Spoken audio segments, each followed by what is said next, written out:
kia ora, g'day, and can I just say also, woman jika, woman jika, okay, which is the one of the greetings in the dialect of the Indigenous Australians of the state of Victoria, where this podcast was recorded, and the story where that took place as well. And yeah, as I said, just a bloody g'day as well. Oh, I can't do that right. G'day, mate. Yeah, no, I'm not into any super now. No. No, my feet are firmly on the ground, mate. I do not piss around with bloody aliens or ghosts. I don't believe in that crap. No, just another pint of lager for me, thanks. No, that was, sorry, I don't know what came over me. I was trying to reassert my masculinity, I suppose. Welcome back. Steve here from the Cosmic Banter podcast. Welcome to episode 2 of season 0.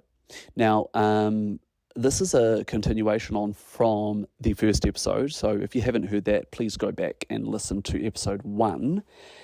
If you have heard episode 1, you'll recall that Claire, who's our guest tonight, was present in episode 1. She's friends with Emily, who I interviewed, and she sort of popped in and out, but she had her own stories to share, and I stupidly I thought I was hitting pause on the recorder.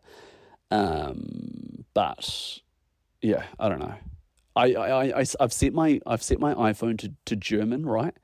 Because I'm learning German. Well, I know, I lived in Germany for a bit, but I didn't learn it properly. So just been revisiting it over the last couple of years, and so been doing the whole Duolingo thing, but also changed my language on my iPhone to Deutsch, and yeah, I mean, I know all the basics, but it just I don't know, when you're pressing buttons and stuff and you have this familiarity with the apps, I don't know. I just didn't read the word. I thought I was hitting pause, but I wasn't. So there was a 30-40 minute conversation we had that was just not recorded whatsoever. So Claire came back. I mean, she was going to come back anyway, actually, because she had more to share. So we didn't cover off everything. And I'm no longer in the same country, but Claire, if you're listening, like I said in episode 1, yeah, maybe we could reach out. And if you're willing, I think you had another interesting story about your travels with your ex-partner in Canada, which we didn't get to discuss. However, I absolutely loved this episode, this podcast, this interview. I re-listened to it just a couple of hours ago on a walk to sort of fill myself in again before recording this intro. And yeah, it was just such an intelligent conversation, not because of me, obviously, although I thought I did well to keep up with Claire. But Claire is a neuroscientist. I don't know if that's her exact job title, but she's trained in neuroscience and works in the area of neuroscience. And yeah, look, she's incredibly intelligent. She's incredibly down to earth. What makes this one so special? We do just focus on one story that she had, and then we sort of break that down and we have a wider discussion on on the topic of the supernatural, but how that sort of, what is the intersection between the supernatural and science. And it was so refreshing because I don't think I've had an in-person conversation with someone who has had a background in science, but who has also had an undeniable, unexplainable supernatural experience, which Claire did. And I want to encourage anyone who may be listening, or maybe you know of a friend or family member who's pretty grounded, who is maybe very skeptical, atheist, has their roots in science or whatever it may be, who's not into this topic at all, but who then had a supernatural experience that challenged their belief system or their outlook on the world and on life. Because I think that's really, really compelling. That's not to dissuade anyone else if you've had supernatural experiences and if you're raised to be spiritual or religious from your early childhood years and you've been experiencing this stuff your entire life. That doesn't make your stories or experiences any less valid, and I really want to hear from you as well. But I think those types of people are more likely to be more vocal on, say, social media, where, TikTok, where I'm sourcing a lot of these interviews, because they've had a lifetime of these experiences. So they're probably more likely to be more public. But and Claire will attest to this. It sounds like there are a lot of very, on the surface, grounded people whose careers are in the field of science, for example, who've had these experiences and they just kind of can't talk about them, right? Because of what that would do to their reputation and their career and kind of their identity, and therefore the types of friends and relationships they've built, right? Which would make total sense. So I'm really curious to hear more from people who are atheist or, just completely skeptical on this entire topic, and then had the whole world tipped upside down by one of these experiences. But anyway, I'll stop rambling now. This is episode 2, season 0 of the Cosmic Banter podcast. And the title is Spooky Pam, an atheist neuroscientist confronts the afterlife. Enjoy.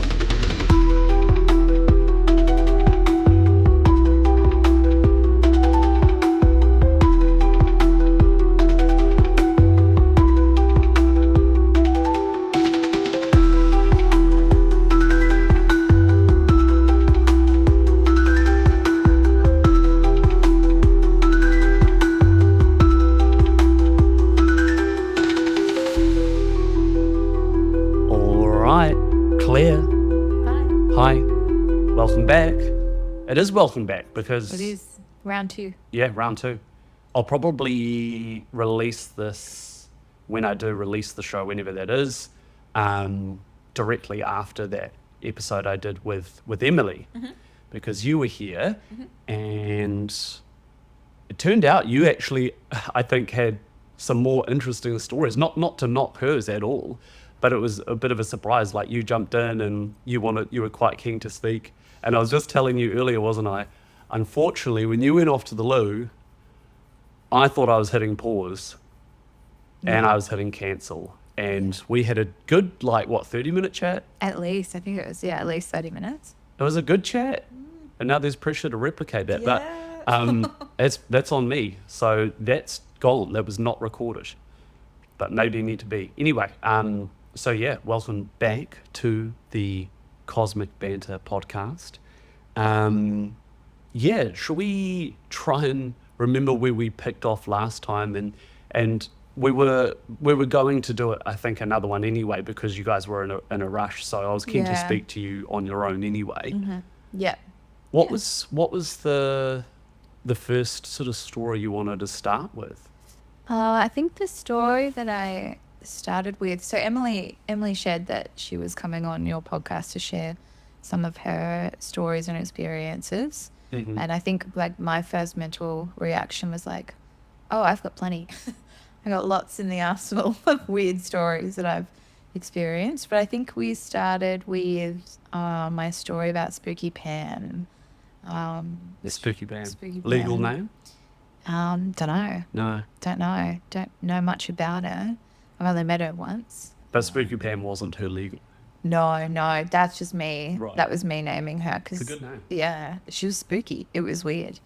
So that it would have been probably 2014, I'd say. Just before I moved to Canada. I have terrible memory when it comes to timelines. And so I was living in Frankston with my partner at the time. We were saving money to move to Canada. And we had this job that was like giving away free energy saving devices as part of a government initiative, and you get paid on commission. So it was like you could earn a lot of money very quickly, but it meant that you were cold knocking on people's houses. And I hated it. It's horrible. It's so dangerous, and it's like being a salesperson is just yuck. I don't like it. And it's not even sales. Like, it's just like free shit to make your water consumption less and energy less. It's like completely free. But I remember that day, I really didn't want to go to work. I was really over having to do this on the side of working other jobs. And I had an argument with my partner, Luke, in the car before starting, and then I just like dragged my feet through the streets and was just like, I don't fucking want to knock on any doors. And I went up to this one house and I knocked on the door. No one answered, and usually I just move on to the next place. But for some reason, this house, I walked up the driveway and I found this little old lady, Pam, as she became known to me, doing gardening. And I was just like, hello, do you want some free shit? And she said yes. I went into her house, I did it, just gave it to her, asked her a glass of water just before I left. And as I was drinking that in her kitchen, she started looking to my right and started like flickering her eyes, like I don't know how to describe it, like she was kind of like looking through her eyes but blinking a lot to like squint. And I was just like, what the fuck is she doing? This is weird. And I was about to go, and she just asked me, she's like, look, I have something to tell you. If you're open to it, this isn't something that like, you know, I don't have an agenda or whatever. It's something that I've had since I was a little kid. But basically I see people who've passed on, and I have someone with you that has a message. And I was just like, what the fuck? Like, I'd never met this lady before. I've never seen her since. And I was just like, all right. Yeah. I was very skeptical, didn't believe in any of that shit. Just never been exposed to it, never gone seeking it. And yeah, she's just like, someone's been with you all day and they want to pass a message along. And I was like, all right, go. And so she started rattling off all these things about what I had done that day, about having a fight with Luke in the car, about picking flowers instead of working, and about she made all these references to a yellow book and making references to like me being like using my arms kind of held over each other out in front of me and swinging them as if I'm holding a baby. She was making those motions, and I didn't say anything. I didn't give her any context or anything. I was just like, fuck. And a couple months prior, I lived in Mexico when I was 20, and I lived with this woman, Lucy, and I had received an email. So that had been like 3 or 4 years prior to that date, when I was back in Victoria, and I received an email a few months prior to meeting Pam saying, it was all in Spanish, and it was from a woman who I used to know but didn't trust.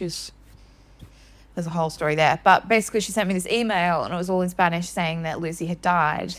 Lucy's who you stayed with in Mexico? Yes, who I used to live with, and saying that she was dead. And there was you were already fond of her, weren't you? Oh, Lucy was like my mother. Like, she just took me under her wing when I moved to Mexico, and we'd go on these walking tours of Guadalajara, and she would describe things in Spanish, and I had no understanding of Spanish, so I'd be like, and we'd go for whole tours, and I would make commentary on like, look at that, Lucy, and she'd be like, and both of us wouldn't understand what we were saying, but we were just really fond of each other.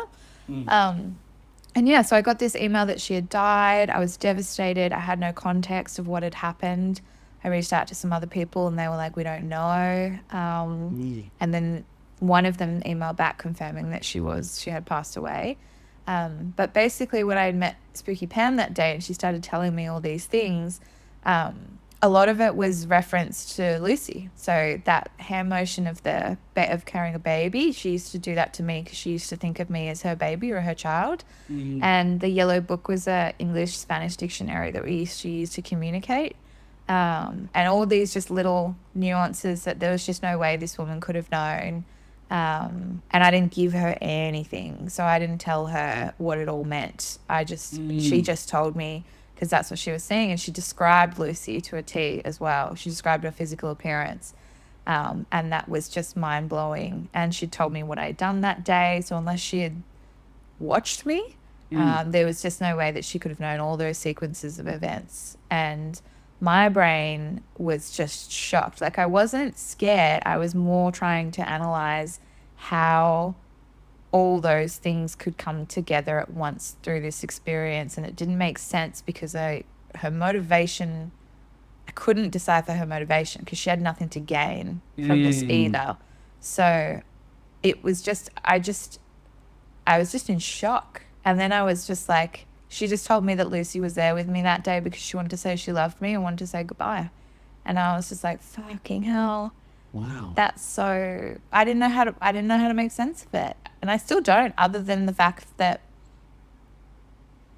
maybe it was true. Maybe Lucy was with me that day, and that woman who says that she has this foot in a different world and has ever since she was a little kid. And she talked about that as well. Because I was like, so how long have you been doing this? Like, she's like, she doesn't have a choice. Like, she's had it since she was a little kid, and it's in her family and her lineage. And sometimes she's not wanted this. She's been really scared sometimes. This is Pam talking about Lucy. No, this is Pam talking about her experience of being a clairvoyant. Yes, right. I think that was just a conversation that I had after she gave me the message from Lucy. And, like, I was just in shock. And then I just started questioning Pam, being like, how long have you been doing this? Like, why do you do this? Like, this is just trying to make sense of it. And she gave me a little bit of a background of her story in regards to being clairvoyant. It's a clairvoyant. Ever since she was a little girl, and how she's had to live with that and how horrible it's been.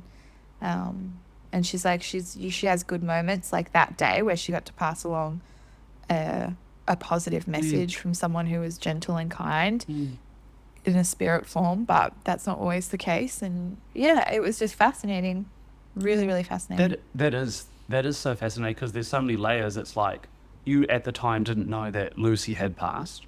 I had got that email saying she had died, but I didn't know if it was true. I had no context, and then I got that message from Lucy through Spooky Pam. And I was it's like that would require some, military level intelligence operation. Yeah. And it's like, well, to what benefit, and what a waste of energy. And like it's almost more ridiculous to take that type of explanation. Yeah. Because just to rewind a bit as well, we spoke about this in the episode that didn't record. Yeah. Stupid me. The Phantom episode. The Phantom episode. It's somewhere out there in the ether.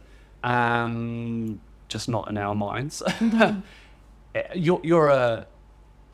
just come up with this term, but it sounds good. You're a woman of science, right? I am. You probably don't go around saying that.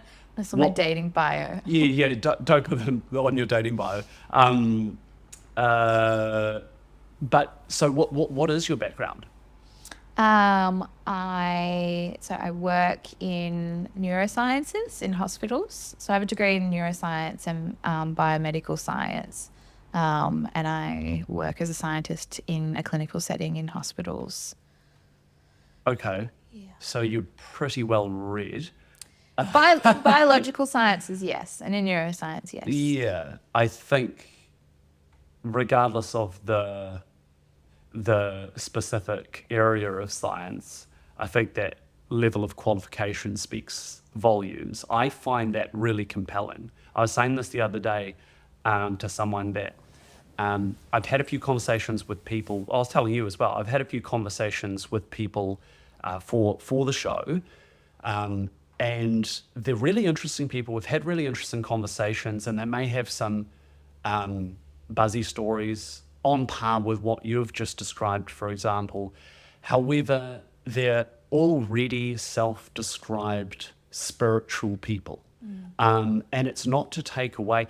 But this lady who you, I assume now believe, this Spooky Pam, is one of those people. But if you can imagine, I'm putting the feelers out there for people who've had these sorts of experiences. So I'm attracting people like Spooky Pam.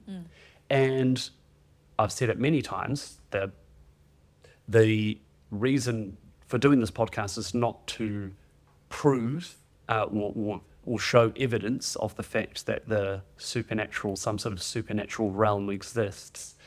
But I do think it's compelling when it's someone like yourself who's not only not interested in that sort of thing, but your feet are very much firmly on the ground.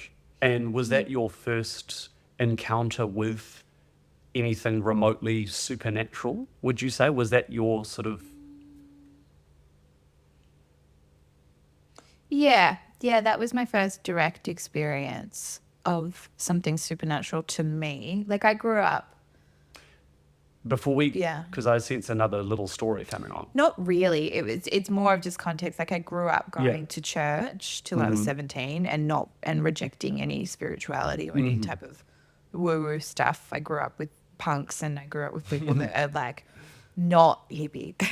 And so my ex-husband was hippie. And it was just a realm that I never really had a part of, or even woo-woo stuff was never something that I dived into. And then that experience just came out of left field. I've never, that was the first experience I ever had of something like that. So prior to meeting Spooky Pam, I just can't stop saying that name. I know, it's fun, right? Spooky Pam. Is it derogatory? No, I just think that, like, shit, Pam, that was spooky. Like, Yeah, that it was really fucking spooky. It's Don't come out of nowhere. Yeah, don't tell me that shit. Yeah. So prior to meeting her, would you have described yourself as an atheist? Yeah. I had an interest in spirituality as an observer, someone that sat on a periphery of watching spiritual things, going to spiritual places, picking to do philosophy and spirituality at high school. Like, I was interested in it, but more of an analytical thing. It was never something that I adopted or any philosophies I adopted. So I was pretty atheist at the time. And would you have described yourself as a skeptic? Yeah, fuck yeah. Yeah. I still am. Yeah, and that's healthy. Yeah, with lots of other, like, with psychology, with, like, just with people's psyche and how they identify their place in the world, and, you know, the reprieve spirituality gives them. Like, I still have a lot of skeptical. It's not even skeptical. It's just like, it makes sense in this concept or with this context. That I like. It's like a puzzle. Like, people are puzzles, and some have a higher propensity for spirituality and woo-woo stuff, and others don't, and it just shows up in different ways. And so I analyze like that still, but I have a more open view of spirituality, of others and myself now. Yeah, I think that's really healthy, to be honest. And it's like Occam's razor, right? You know, the simplest explanation is probably the correct one, and it often is. And I myself find myself conflicted because I have this deep interest and pull to the topic, and I always have. But I describe myself as an atheist throughout all of high school and all of that, but I always had sort of this exposure, and you know, I've had unexplainable things happen, and I'm really compelled by just these hundreds upon thousands, millions of stories of otherwise ordinary skeptical people who encounter unexplainable things. And I think the waters get quite muddied. All I have to do is go on my TikTok, I've created for this account, and the algorithm obviously has generated a bunch of tarot and astrology and conspiracy, and it's quite tiring sometimes when I'm scouring through, because the analytical side of me is like, do you guys not see what you're doing here? You're like, there's a simple explanation. That's not to discount the fact that there may be a spiritual realm, and there's certainly things in science, right, that we can't yet explain. But yeah, I think it sort of it gives the whole thing a bad rap. I think it shows that it exists in some format within humans, a concept of something bigger than themselves, or something that they don't know, of not of this world. Like, it's been repeated in history in so many different ways, in religion and spirituality and ghosts and paranormal and aliens. Like, we have a propensity as humans to have this what if, what else, something bigger. Like, it's part of us that seeking and that experience. And some people, experience it in different ways, but it exists to lots of different people in lots of different shapes. So, Yeah. and I think you can deny the existence of something bigger. And it's also like, we just haven't measured it yet, or haven't scaled what that is and how to define it yet. But it exists in some way, whether it's in our own minds. Well, everything exists in our own minds in some ways, but because we're only able to perceive it, but it just hasn't been measured or defined yet. And that's what makes it so magical. Yeah, and I suppose that's it, right? It's like, there are things that only 50 years ago, let alone 100, 200, 1,000 years ago, that we take for granted today, that people of those times would have considered, from the occult, the internet, what the fuck. Yeah. And when you start, I mean, the list goes on and on, but, and so I suppose that's what a scientific mind is, right? You're always looking to measure and quantify. Yeah. And so do you think in the scientific community, do you think that most scientists are sort of agnostic, if I can use that word, to the fact that there may be these spiritual experiences, these supernatural encounters may be real, it's just that we don't have the instruments to yet measure them? Yeah, I think like the language of scientists is very factual. It's very based upon the research methods, and it's a little bit closed-minded. They're just cautious of giving explanations to things that don't have explanations yet. Yeah. And I think that from the scientists that I've worked with, there's people who just don't acknowledge or don't live in a realm of spirituality, and then there's a lot that just don't talk about it. They just don't talk about it with each other. So like, is it sort of taboo in the scientific world? Yeah. But do you think on a personal level? Yeah, they've got some of them have got their spiritual practices, but they don't share it with everybody. Yeah. And I don't like, science is just a form of measurement. It's just it's a process. It's a learned process of how to measure, how to ask the right questions, and then set up a system that measures some outcome. Like, that's all science really is, in order to theorize and prove repetitive, to give rise to fact. And so it's a process, science, versus like it being, that science is the answer. It's an answer given that it's measurable. If that makes sense. And it like, from my experience, it brings people who are methodical, who are logical, who are process driven, creative, but in a different way.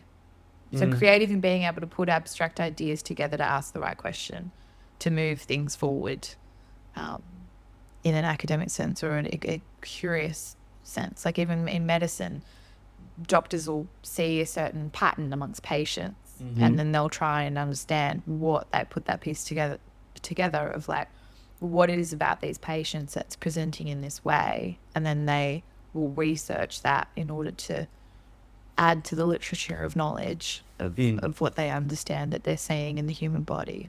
Does that make sense? Totally. And so to go back briefly to that story, and conscious of your time as well, I want to hear a couple of other things that you have to share. So it sounds like you had a pretty healthy dose of skepticism, you were fairly sort of, again, I don't want to use that word agnostic, but it sounds like you were still quite open-minded at the time. No, I rejected. I'm making the wrong assumption. Yeah, I was So this would have been quite a angry. powerful moment. Yeah, it was huge. Can you talk more to, okay, so she's given you all these things. Just list them off again. She knew what you were doing that day. She knew what I had done that day. She gave reference to a yellow book. She described Lucy's physical appearance to a T. She made gestures that Lucy used to make in reference to me. Yeah, that's what I... You had no connection to this lady, No. other than Never met her before. door in my life. knocking. Door knocking. Cold stranger. Completely. Never seen her. Talked to her before in my life. Never talked to her. and she seems a little hesitant giving you the information. Yeah, Seems like apologetic. Yeah, she didn't want to scare me. It was a pleasant message. She obviously had that information before she told me, but she was very unsure to share it with me. But like her facial movements on what she was seeing to the side of me was very obvious. Like she looked like she was about to have a seizure. I was like, "You okay?" And that's when she's like, "Oh, okay, I'll tell her and see what she says."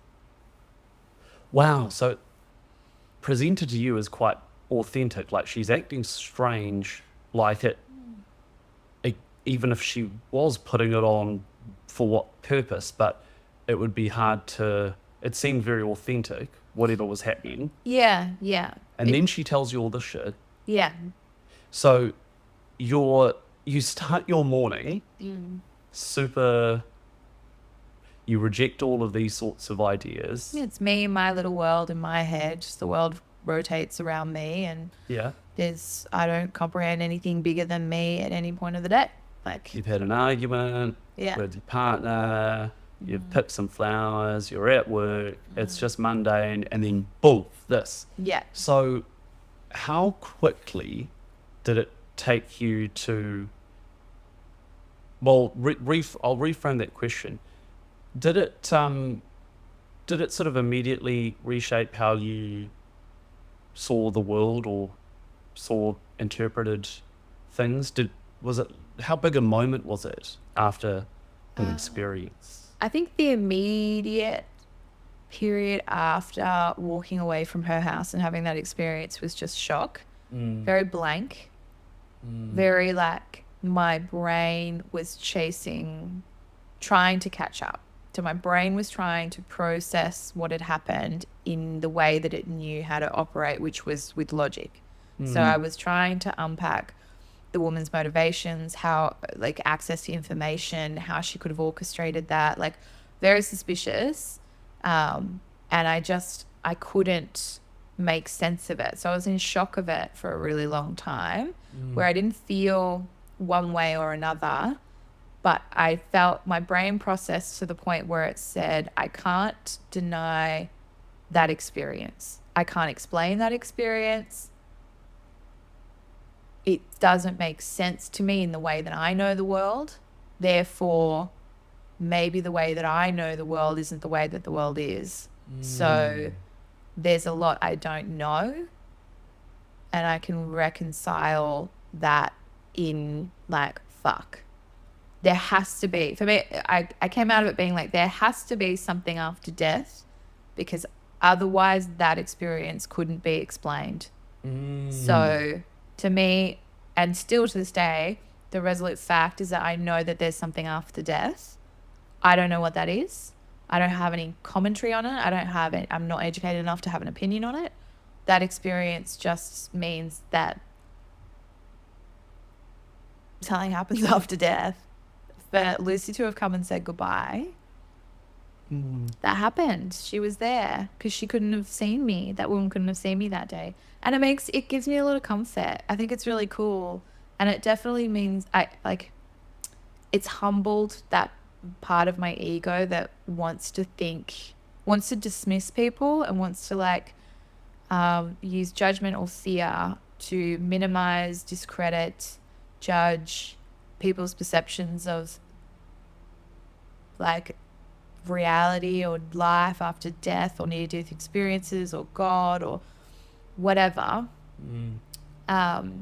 That part of my ego is quietened down because I think that I got humbled through that experience. And so I just feel where that ego was really strong in being able to reject and judge is now open. And I just, I don't know. And that's okay. It's actually great because it means that I don't have to know everything. Yeah. Which is helpful. That is so powerful. Do you know Richard Dawkins, right? No. Of course, that's a silly question. Never heard of him. Yeah. He wrote this book on it was called the Selfish Gene or something. I don't know if you're into science, you should. But what would you say to someone like him? Because I read The God Delusion when I was in high school, and that was kind of the blueprint for me for intellectual arguments justifying my stance on atheism. It's a good weapon, hey? Yeah. And, I think all compelling points, I think that you can make so many strong intellectual points as to why God doesn't exist. What would you say to someone like him? Because you're in the same field of work and the general realms of science, you were also quite ardently skeptical. And then this happens to you. No one else can tell you any different. You had this experience. And what would you say to Richard Dawkins as an example, but anyone out there who is convinced that there is no life after death, there is no God, there is no supernatural realm, this is it? What would you say to them? I would probably, my first instinct to that question, firstly, oh my God, I'm not in any realm near. I knew you'd say that. I knew you'd say that, but okay, you're closer to Dawkins than I am, okay, and probably half the listeners, so that's enough. Yeah, it's then. Hey, look, you're smart. You work in science. Okay, give yourself a break. Okay. Answer the question. I think for me, the first thing that came to my mind about rationalizing, I want to understand. I like to understand why people think the way they think. I don't like to go into combat with someone that has a strong opinion about something because I'm asking for them to be defensive. And so I think that I would want to understand why someone thinks the way that they think. And I think that we fear and we judge what we fear. So I would want to understand how motivated by fear that person was, because I think it's a behavior that's gripping on to having to have a strong opinion because they fear that they don't know. Because what if it's if they hold on to this idea that there's nothing else and there can't there's no God, it's only here and we're only in this reality and this is the only way it exists. Even someone that's that strong in being defensive of anything else, to me, screams a lot of fear. Yeah. So they're white knuckling onto their beliefs because maybe they're afraid of what they don't know. And so I think that is where I would come from, of trying to understand the person I was in a dialogue with, to even ask a question that's looking to challenge them, because I think that there's a lot of things that we don't know, and how open are they to not knowing? Because there's tons of shit that's been confirmed by science, but they still exist before the confirmation of science. Therefore, did that not exist? Yeah. So it's like we're only measuring with whatever tools and technology we have now. And maybe in the future we'll be able to explain God or paranormal things, like, but does it matter? Like, I think it's all relative to how you experience your reality and what brings you resolve. If that like defensiveness about nothing exists, if that's what's bringing you peace, like, that's your fucking prerogative. If it's someone that believes in God and that's what's bringing them peace, it's their prerogative. Like, why does it matter? But I guess if you're a scientist and you want to measure it, then, like, sure, but, like, isn't it a virtue to be open-minded in science so you can find the right question to ask to get unknown answers? Like, that's the whole point, is to be curious and to understand the components of things, but, like, you don't know the answer. That's why you're doing the research. Yeah. And being open is much more of a virtue than being closed. Yeah. That's such an intelligent answer. I'd never thought of it that way. That, you know, it's one thing to pursue something at an intellectual level objectively, but it requires another leap to then sort of make that your identity, part of your identity. And not saying, I think, you know, that's an important type of person to have in these conversations, because we can swing too far the other way in woo-woo land and sort of get ahead of ourselves. But yeah, so you think that it's perhaps fear-driven when it gets to that extent, when it's so passionately hyper-focused on one belief that this is not real, and I'm going to prove and fight my whole career to prove it's not real. Well, it's very charged, which means it's very emotional. And generally when we're heightened in emotions and pointy like that, it means that we're not that open. And it says to me ego or protection or whatever reason. But, like, I don't know, like, is it not? Is it good? Is it bad? Who knows? I find that point, starting at that point, but, like, what do I know? Like, maybe that passion serves a purpose and driving someone to find answers and do that. Like, it's everyone's kind of prerogative. I guess it's just like the style communication. If you're going into bat, you're going to get defensive. But if you go if you're going in to find answers and the answers that you want, then that bias will probably lead you to validate it.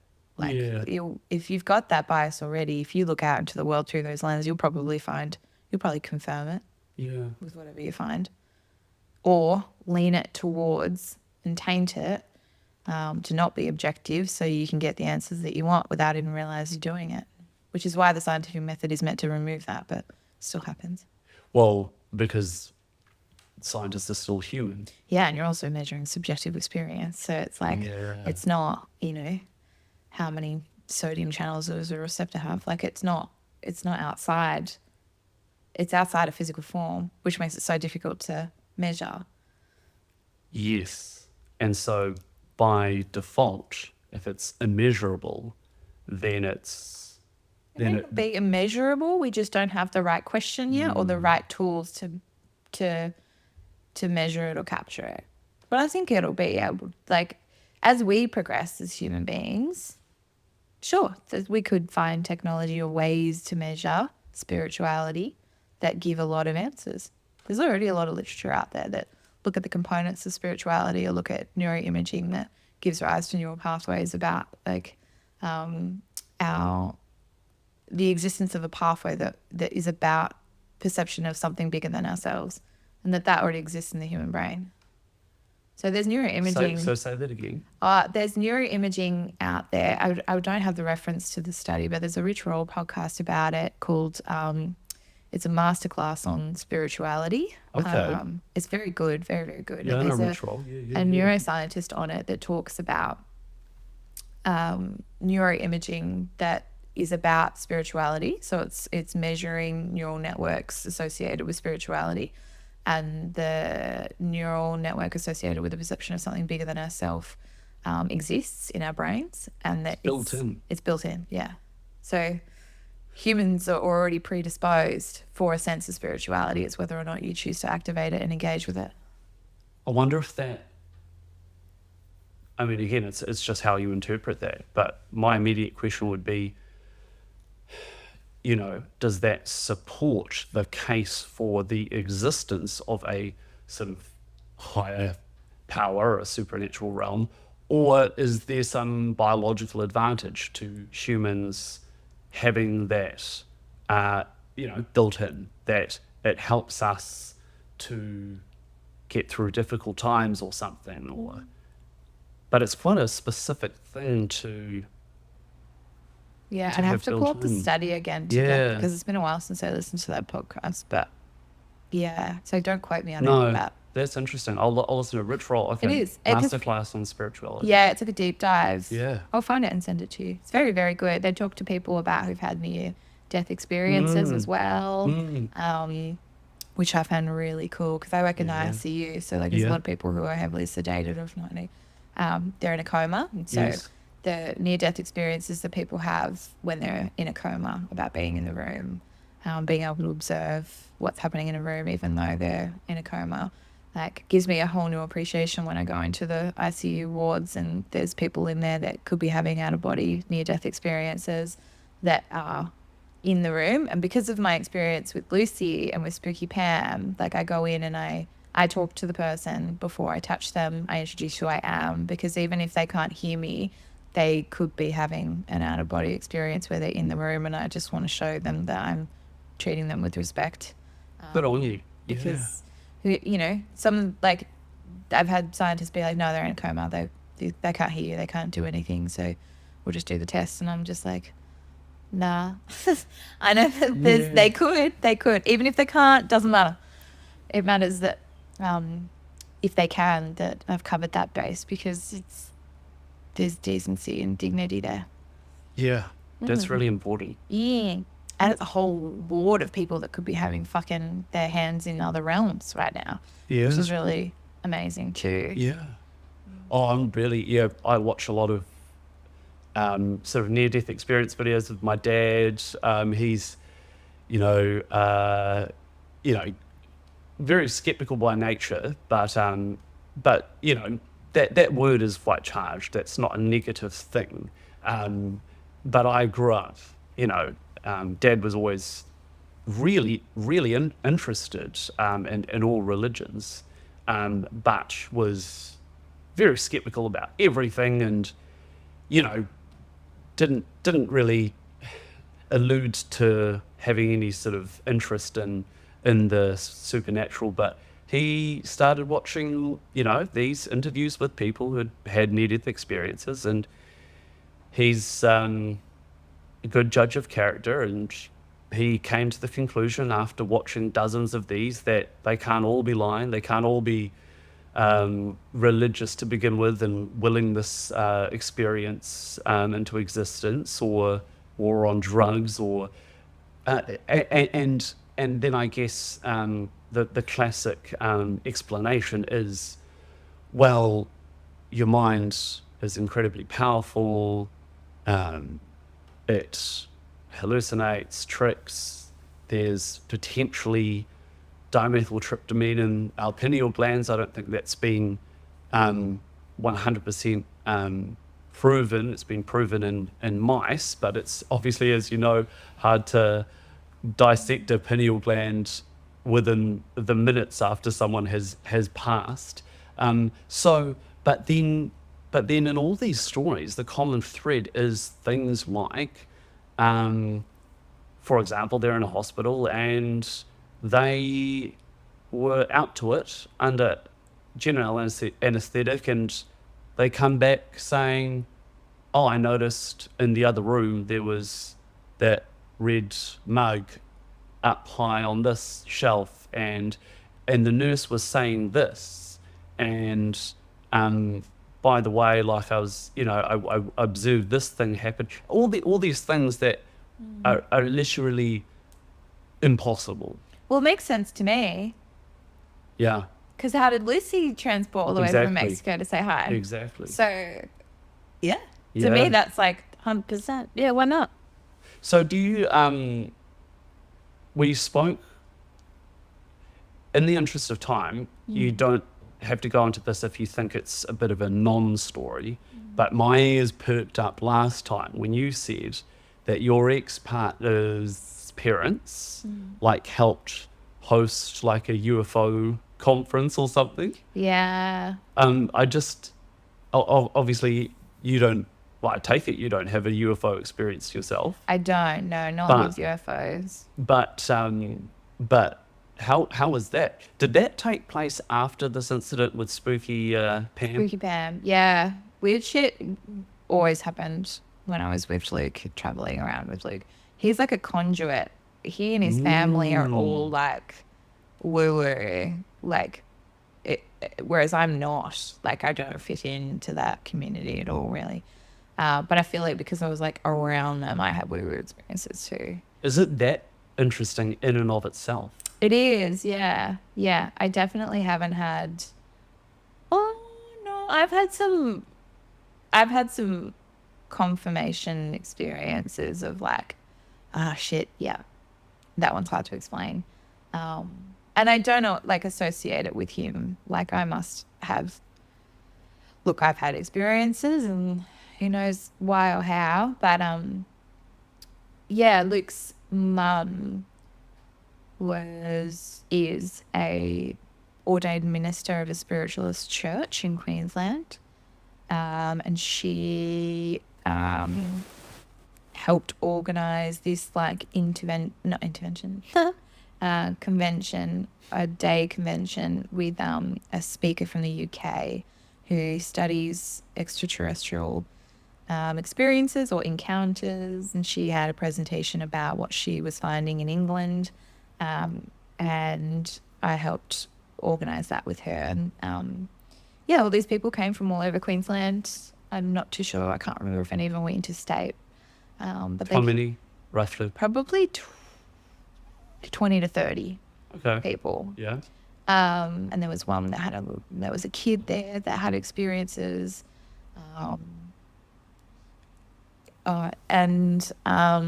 Yeah, there was like, a kid there that had experiences. There was some middle-aged and older people, just average Joe looking people. And they went around the room and kind of like shared what their experiences were. And like some of them were like, they just looked like traumatized people from their experience. Like, it didn't look like that they had wanted what had happened to them. The after effects had just rocked them. Yeah. They were confused. They didn't know how to make sense of it. They couldn't go anywhere in regards to clinical health or the medical model to make answers of them. And this type of thing was something that they had to explore because their experiences were just too powerful. But they weren't happy. Like, they were disturbed by what had happened. And the little kid, like, he was very strange, and the parents were just trying to make sense of what had happened. I can't remember the exact details of a lot of them. I remember one guy, he kept waking up in different locations and having like sleep paralysis and real visuals of him being taken from his room. And something to do with the little kid, he was having his own little language, which was confirmed by the woman from England. She showed that kids of a certain age were having these experiences of seeing these beings, and the kid there could retell the same story. And these young kids were also like developing their own language that they were using in written form, and there were similarities between that. And I remember her showing like locations of where these kids lived and trying to map out whether or not like these kids were being visited by the same aliens. Holy shit. Yeah, I'll try and find her name because I was she's got just all gonna this ask. information online. Yeah, because she's possibly well known in the UFO sort of community. Probably, yeah. I wonder who it was. Yeah, find that out for me later. I think that in itself is compelling because, okay, like you could say, well, anyone can make up gibberish language, For but this is sure. a child. And there's probably some scientific method there, right, where you can be like, there's similarities with the structure and the grammar and the coherence of what they're writing, what the supposed language is that they've created, and by the way, they're fucking 6 years old or whatever. Like, that in and of itself is quite compelling, that that's not normal for a child to do. Yeah. And then, but you, as a scientist, you would want to rule out trauma. You wouldn't want ongoing, like, family issues, what access to information that they're getting on the online. Like, yeah. Yes. There's a lot of things there that even my skeptical mind was like, Yes. or you can make there are some variables that you would want to rule out before making the assumption of what they're saying is true. But it was like, they weren't stoked to be having these experiences. They were people, desperate people, searching for answers. This is what you hear time and time again. This is a really common thread.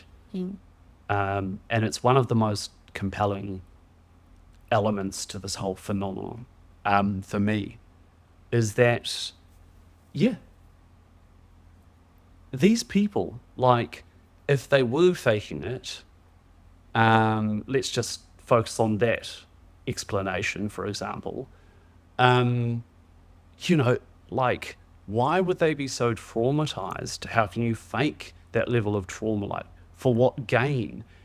Most of the world thinks you're a nut job if you're someone like me who's just interested in the topic, let alone saying you've had this experience. They're terrorized by these experiences. They're like, it's disrupted their life to the point of, like, it's a core part of who they are and trying to find answers for that. Like, it's not something you'd wish upon someone, because it's just, even if you can psychologically explain it or try and, dismiss it, whatever, the impact is there. Like, they had some sort of experience that has shaped who they are and what they think, and they don't have answers for that. And you can see that they are trying to get information to help find resolve or peace, or they just, something had happened to them, for sure. Something had happened. For sure. I need to go to the bathroom. If we pause it? Well, this time I'm going to keep it running, because last time this happened and I deleted the whole bloody thing. I should probably do tests. But I will edit this out, because don't knock my plant. That's the second time you've done that. Fight it. While you're checking that, we also talked about last time when you were in Canada, and you said was it Luke? A lot of strange things, happened around him. Yeah. And he was a conduit, I think is the word. Yeah, he and his family. By the way, that makes sense to me, that we would, should all of this otherworldly stuff be real, which I believe through hearing personal stories that it is, that it would make sense that we would all have access to that, but there are varying levels of suppression or openness to that. And so it's kind of like, if you take just from a psychological standpoint, we know that the people that you surround yourself, their behaviors, their attitudes, their ambitions rub off on you. And if you surround yourself with happy, funny, successful, motivated people, you're more likely to rise up to their level. So why wouldn't it be the same in the so-called spiritual world? And perhaps if you're around people who are already in tune, so to speak, that may allow you to be more open as well. Would you agree? I think yes and no. Okay. I think that yes, like, it can, give you drive to be more open to spiritual concepts and open to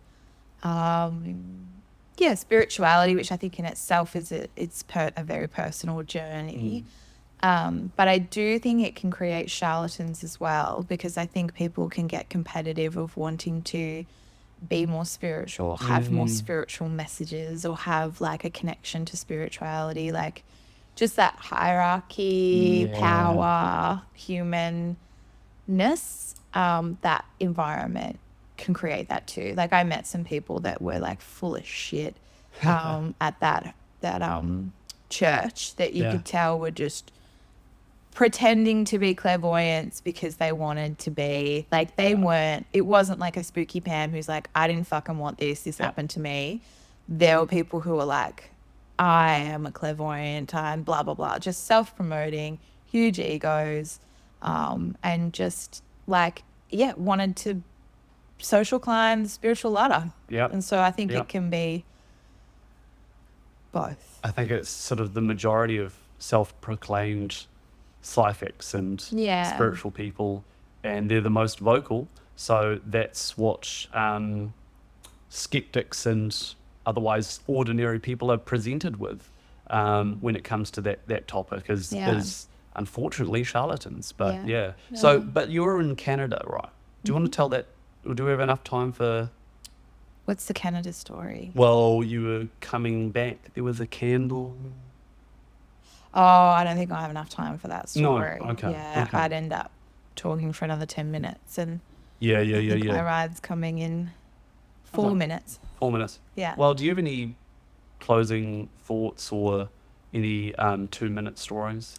I want to squeeze it in. I don't know. Nothing is real. Everything is real. It's all a matter of perception. And why the fuck not? Why not? Yeah. You know? If you need to make sense of everything, that probably says more about you and your own fear than it does of it existing outside of you.